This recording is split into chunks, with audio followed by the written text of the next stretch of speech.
പ്രിയമുള്ളവരെ, ഞാൻ പോളച്ചമ്മണിയങ്കോട്ട്. നമ്മുടെ സംസ്ഥാനത്തെ 60 വയസ്സ് കഴിഞ്ഞ മുഴുവൻ പൌരന്മാർക്കും ആൺപെൺ വ്യത്യാസമില്ലാതെ 10,000 രൂപ മിനിമം പെൻഷൻ നൽകണമെന്നുള്ള ഒരു വീഡിയോയുമായിട്ടാണ് ഞാൻ നിങ്ങളുടെ മുമ്പിലേക്ക് കടന്നു വരുന്നത്. നമുക്കറിയാം, നമ്മുടെ സംസ്ഥാനത്ത് 3,40,00,000 വരുന്ന ജനങ്ങളാണുള്ളത്.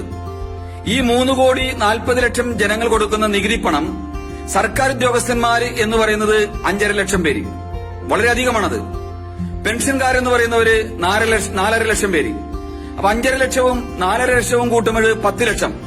3,40,00,000 പേര് കൊടുക്കുന്ന നികുതി പണം ഈ 10 ലക്ഷം പേരാണ് ആ നികുതി പണത്തിന്റെ 80% ഉപയോഗിക്കുന്നത് എന്ന് പറയുമ്പോൾ, അവരുടെ ആവശ്യത്തിന് വേണ്ടിയാണ് ചെലവഴിക്കുന്നതെന്ന് പറയുമ്പോൾ നമ്മുടെ സംസ്ഥാനത്തിന്റെ അവസ്ഥയൊന്ന് ആലോചിക്കണം. അതായത് 100 രൂപയിൽ 80 രൂപ ഈ 10 ലക്ഷം വരുന്നവർ ഉപയോഗിക്കുകയാണ്. ബാക്കിയുള്ള 20% തുക മാത്രമാണ് നമ്മുടെ നാടിന്റെ പാലങ്ങള്, റോഡുകള്, കോളേജുകള്, വിദ്യാലയങ്ങള്, കോടതികള്, മറ്റുള്ള നിർമ്മാണ പ്രവർത്തനങ്ങൾക്കെല്ലാം വേണ്ടി ചെലവഴിക്കുന്നത്. ബാക്കി വരുന്ന 20%. ഇത് അനീതിയാണ്. ആയതിനാൽ നമ്മൾ ആവശ്യപ്പെടുന്നത് സംസ്ഥാനത്തെ മുഴുവൻ സീനിയർ സിറ്റിസണിന് 10,000 രൂപ മിനിമം പെൻഷൻ കൊടുക്കുന്ന ഏകീകൃത പ്ലാൻ നടപ്പിലാക്കണമെന്ന് ആവശ്യപ്പെടുകയാണ്. കാരണം നമുക്കറിയാം, ഒരു ഉദ്യോഗസ്ഥൻ ഒരു മാനേജറാകുമ്പോൾ അയാൾ എടുക്കുന്ന ജോലിക്ക് റിസ്ക് ഉണ്ട്. അയാളുടെ ജോലിയല്ല അവിടുത്തെ ക്ലർക്ക് ചെയ്യുന്നത്, ക്ലർക്കിന്റെ റിസ്ക് അല്ല പിയൂൺ ചെയ്യുന്നത്. ആയതിനാൽ അവിടെ വ്യത്യസ്തമായ ശമ്പളങ്ങൾ വരുന്നത് നമുക്ക് മനസ്സിലാക്കാം. പക്ഷേ ഇവര് പെൻഷനായി കഴിയുമ്പോൾ ഇവരുടെ ശമ്പളത്തിൽ പെൻഷന് എന്തിനാണ് വ്യത്യാസം? 90,000, 80,000, 70,000, 50,000, 40,000 അങ്ങനെ ഭീകരമായ പെൻഷനുകളാണ് അവർക്ക് ലഭിക്കുന്നത്. അവർ ചോദിക്കുകയാണ്, ഞങ്ങൾ ജോലി ചെയ്തതിന്റെ പേരിലുള്ള ഞങ്ങളുടെ അവകാശമല്ലേ പെൻഷൻ എന്നാണ് ചോദിക്കുന്നത്. പ്രിയമുള്ളവരെ, നിങ്ങൾ ജോലി ചെയ്തതുപോലെയാണ് ഈ നാട്ടിലുള്ള കൂലിപ്പണിക്കാരനും ഓട്ടോറിക്ഷക്കാരനും കർഷകനും കർഷക തൊഴിലാളിയും മത്സ്യത്തൊഴിലാളികളും എല്ലാം ജോലി ചെയ്യുകയാണ്. സർക്കാരിന്റെ ശമ്പളം മേടിച്ച നിങ്ങള് ഫാനിന്റെ അടിയിൽ ഓഫീസിലിരുന്ന് ജോലി ചെയ്യുമ്പോൾ ഈ പാവങ്ങള് എല്ലുമുറിയെ പണി ചെയ്ത് അവരുടെ മേഖലകളിൽ അവർ ജോലി ചെയ്യുന്നു. 60 വയസ്സ് കഴിയുമ്പോഴേക്ക് അവരുടെ ആരോഗ്യം ക്ഷയിക്കുന്നു. അവർ വീട്ടിൽ വേണ്ടാത്തവരായി മാറുന്നു.